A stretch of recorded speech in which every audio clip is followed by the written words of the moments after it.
जय हिंद दोस्तों, स्वागत है आप सभी का मेरे शिल्पी अम्बेडकर चैनल में। दोस्तों, ये बीमा का 148 एपिसोड चल रहा है और इसकी शुरुआत होती है बीमा के घर से। दोस्तों, बीमा स्कूल जाने के लिए तैयार हो रही थी तो वहां पे धनिया पहुंचती है और कहती है कि बीमा, आज से ना 2-4 रोज मैं तुम्हें हमेशा छोड़ने विद्यालय जाऊंगी और विद्यालय से वापस लाने भी जाऊंगी, इसीलिए तुम मना मत करना।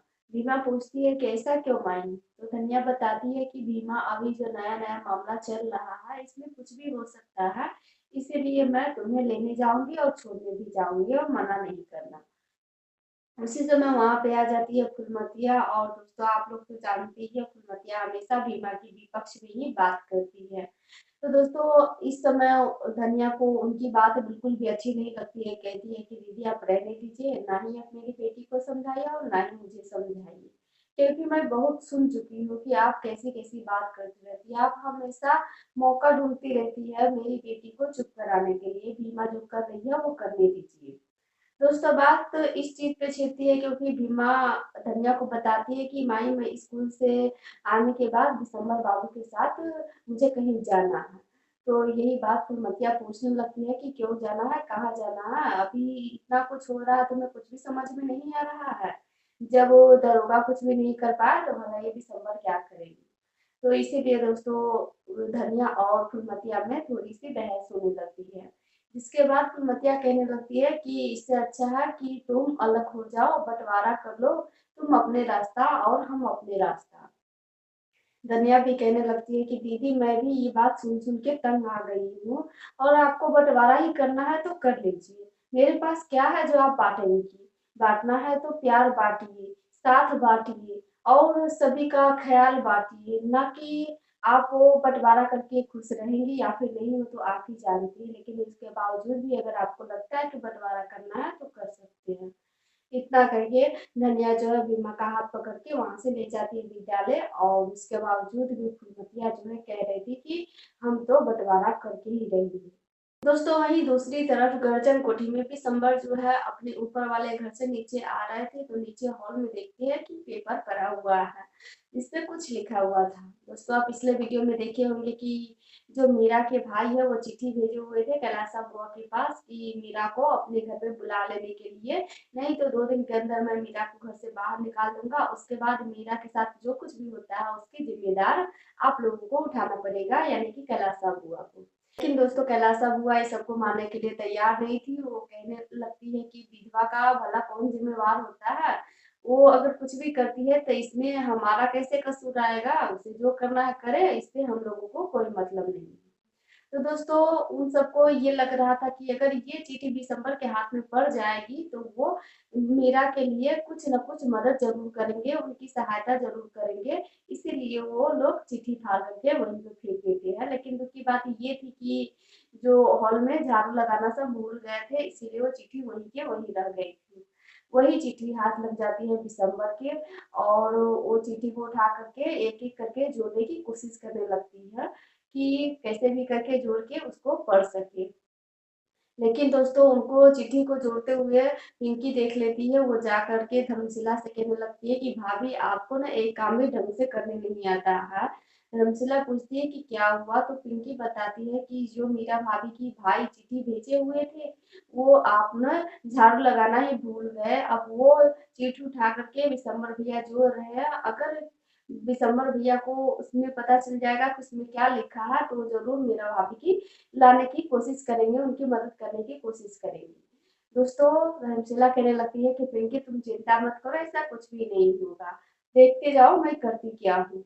दोस्तों, एक एक जग में पानी लेकर के धर्मशिला जा करके उस सारे चिट्ठी पे डाल देती है, जिससे सारा चिट्ठी जो है लिखा हुआ ही मिट जाता है। तो यह देखने के बाद दिसंबर भी कहते हैं कि भाभी, आपने ये क्या किया और ऐसा क्या था इस चिट्ठी में जो आपने पानी डाल दिया? जितना मैं जानता हूँ ना, ऐसे ही आप लोग इस चिट्ठी को मिटाने के साजिश नहीं करे हैं। जरूर इस चिट्ठी में कुछ ऐसी बात थी जो आप लोगों को लगता है कि मुझे नहीं मालूम चलनी चाहिए। दोस्तों, पिंकी वहां पे बताती है कि दिसंबर भैया वहां बीमा मुसीबत में है और आप है कि इस चिट्ठी में अपना संसार ढूंढ रहे हैं, या नहीं कि जाकर के बीमा की मदद करें, और आप चिट्ठी के पीछे पड़े हुए हैं। वैसे चिट्ठी में क्या लिखा था वो तो आप पढ़ नहीं पाए और हम लोग जो है आपको बताएंगे नहीं। तो रहने दीजिए, जाइए और भीमा की मदद कीजिए। दिसंबर कहने लगते हैं कि हाँ ठीक है, मैं भीमा की मदद करने ही जा रहा था और जा रहा हूँ भीमा की मदद करने के लिए।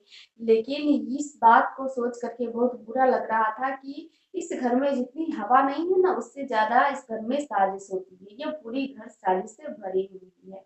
और मैं इतना यकीन के साथ कह सकता हूँ कि आने वाले समय में इस सब के लिए आप लोगों को बहुत पछतावा होगा। इतना करके दिसंबर वहां से निकल जाते हैं। वहीं दूसरी तरफ दोस्तों, रास्ते में धनिया और भीमा दोनों विद्यालय की ओर जा रहे थे, लेकिन रास्ते में कलिका सिंह, ऊंची जात के लोग और कैलासा बुआ सभी उनको रोक लेते हैं। रोकने के बाद दोस्तों, कैलासा बुआ और कलिका सिंह भीमा से कहते हैं कि गांव में और भी जानवर जो है मर गया है, उसको जल के हटाने के लिए चलो जल्दी से हटा दो। भीमा कहती है कि आप लोग भूल गए क्या, हमारी एक शर्त है कि जब तक आप लोग लिखित में ये नहीं दे देते कि आप हमारे समाज वालों को नहीं मारेंगे, तब तक हम कोई जानवर नहीं उठाने जाएंगे। दोस्तों, उस समय कलिका सिंह और कैलासा बुआ भीमा को ये बताते हैं कि तुम्हें जाना तो पड़ेगा, चाहे जैसे जाओ। अगर नहीं जाओगी तो तुम अपने बाप को खो बैठोगी। तुम्हारे जो बाबा है उसको हम लोग ने कहीं पे छुपा दिया है। हालांकि वो लोग अपने आप को बताते नहीं कि हम लोग उनको अगवा किए हुए हैं, ये बताते हैं कि जहाँ भी है तुम्हारे बाबा बहुत कष्ट में है। हालांकि वो मर नहीं सकते हैं, लेकिन वो तरफ भी बहुत रहे होंगे। दोस्तों, वहां पे भीमा के समाज के बहुत सारे लोग आ जाते हैं। सब वो ये सुनते हैं तो कहते हैं कि चलो चल के हम मरे हुए जानवर को हटा देते हैं, क्योंकि हमें मेवा चाहिए। इसीलिए दोस्तों सभी लोग तैयार हो जाते हैं। तो भीमा भी कहती है कि मेरी लड़ाई का क्या। उस समय भीमा से जो जुड़े हुए लोग थे वो कहते हैं कि भीमा, अभी तुम्हारे बाबा बहुत ज्यादा जरूरी है, लड़ाइयाँ तो बाद में होती रहेगी, इसीलिए हम सबसे पहले मेवा को बचाएंगे। दोस्तों, जैसे वो लोग जाने लगते वैसे ही कैलाश बुआ रोकती है और कहती है कि इतनी जल्दी भी क्या है, सुन तो लो हम क्या करना चाह रहे हैं। दोस्तों, वहां पे वो कटकुट गुरुजी को बुलाते हैं। गुरुजी भी आते हैं। उनसे कैलाश बुआ कहती है कि कानून की जो किताब है, न्याय की किताब है, उनको निकालिए और नीचे जमीन पे रखिए। दोस्तों, कटकुट गुरुजी किताब निकालते हैं, लेकिन नीचे रखने से पहले ही भीमा देखती है कि गुरुजी कानून की जो किताब है नीचे रखने वाले हैं। तो इससे ही वो एक खटाई जो होता है, पहले के जमाने में देखते थे, जो खटिया बैठने वाला होता था वो ला कर रख देते, उस पे एक कपड़ा बिछा देते। उसके बाद कहते हैं कि गुरुजी आप इस पे रखिए, ये कानून की किताब हो, क्योंकि मैं इस देश के नागरिक होने के नाते इस कानून की किताब को अपमान नहीं सह सकती हूँ और ना ही इनको नीचे गिरते हुए देख सकती हूँ। दोस्तों, कैलासा बुआ वहां पे कहने लगती है कि चाहे ये किताब जमीन पे हो या कहीं और रखी कहीं हो, लेकिन आज भीमा तुम्हें कानून की जो न्याय की जो हिसाब है उससे उल्टा ही तुम्हें करना होगा। दोस्तों, कैलासा बुआ करती क्या है, एक पेन और कॉपी निकाल करके वहां पे रख देती है और वो भीमा से कहने लगती है कि भीमा, पढ़े लिखे होने का एक तो फायदा है।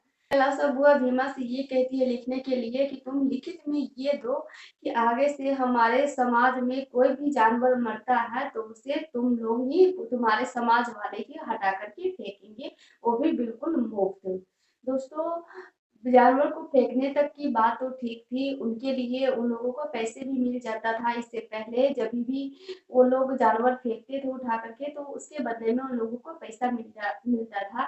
लेकिन इस बार जो है भीमा की इस लड़ाई की वजह से कैलाश बुआ ने वो भी खत्म कर दिए है। उन लोग उनकी ये शर्त थी कि अभी जो भी जानवर मरे हुए हैं उनको तुम्हारे जो छोटी जात के लोग हैं सब ऐसे ही मुफ्त में ही फेंकेंगे और इसकी कीमत तो तुम्हें चुकानी ही होगी। दोस्तों, वहां पे और भी लोग कहते हैं कि कैलासा बुआ जी, पहले जो था वो तो ठीक ही था, लेकिन अब मुफ्त में हम लोग कैसे करेंगे। तो दोस्तों, कैलासा बुआ और कलिका सिंह कहते हैं कि कीमत तो चुकानी ही होगी, क्योंकि दोस्तों भीमा के कहने की वजह से वो लोग पहले भी जानवर को हटाने नहीं गए हुए थे, तो हर्जाना सबको भरना पड़ेगा, ये उनकी साजिश थी। दोस्तों, वहीं दूसरी तरफ दिसंबर जो है भीमा को ढूंढ रहे थे, लेकिन भीमा उनको कहीं भी नहीं मिलती है। वो बहुत परेशान हो गए थे कि आखिर भीमा कहाँ चली गई। उसी समय एक बड़ी जात के आदमी उनसे टकरा जाते हैं। दोस्तों, वही आदमी जिनके घर पे लड़के वाले उनकी बेटी को देखने आए हुए थे, जिनके घर पे जानवर मरा हुआ था। दोस्तों, पूरी तरह से बदल चुके थे भीमा के लिए। उनको बहुत दुख हो रहा था कि भीमा का साथ हम कैसे दें, लेकिन एक तरफ उनकी ही जात के लोग थे, वो उनके साथ भी वैसा ही व्यवहार करते जब सभी को ये पता चलता कि वो भीमा का साथ देने की कोशिश कर रहे हैं। दोस्तों वो रो रहे थे बीमा के लिए, उनको इतना बुरा लग रहा था जिस वजह से वो रो रहे थे। दोस्तों दिसंबर उनसे कहते भी है कि ये रोने से कोई फायदा नहीं, ये आखिर ये रो करके अपने आप को ही तसल्ली दे रहे हैं कि आप अच्छे बन गए, आप बीमा के लिए रो रहे हैं, लेकिन इससे कुछ फायदा होने वाला नहीं, रोना है तो रोइए अकेले। दोस्तों वो आदमी पूरी बात दिसंबर को बताते हैं कि ऊंची जात के आदमी की ये साजिश थी कि और भी मरे हुए जानवर को भीमा के समाज वालों से उठवाया जाए, और मैंने ये भी सुना है कि वो मेवा को अगवा कर चुके हैं। तो देखना यही है कि कैसे वो लोग मजबूर करते हैं बीमा को और कैसे जानवर को हटवाते हैं। अब दोस्तों देखना ये है कि क्या वो जो आदमी है, क्या बीमा की कोई मदद कर पाएंगे या फिर नहीं, और दिसंबर जो है वो कितना बीमा की मदद कर पाएंगे। क्योंकि दोस्तों आज का एपिसोड जो है यहीं पे समाप्त हो जाती है। फिर मिलेंगे दोस्तों अगले वीडियो में, तब तक के लिए जय भीम।